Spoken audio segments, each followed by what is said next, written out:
The major things that we look at are clicks, non-branded click. We take out all the branding, all the junk. We don't really care how many clicks. Let's just even say about us page is getting based on your branded terms because those people are going to find you anyways. We try to get rid of all of the branded terms from clicks and impressions. So we set goals on that.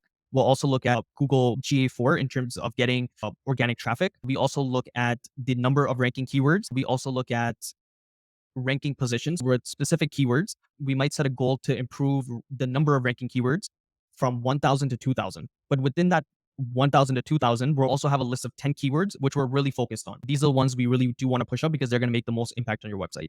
And then lastly, we look at how many leads and conversions are happening or how many important events are happening through organic search traffic. We'll look at the conversions. This could be leads or demos or certain documents downloaded or information entered. And then lastly, we'll probably also look at just DADR of the homepage, well, the entire website, and then probably the page rank of certain pages as well, just to see how authoritative they are in comparison to their competitors.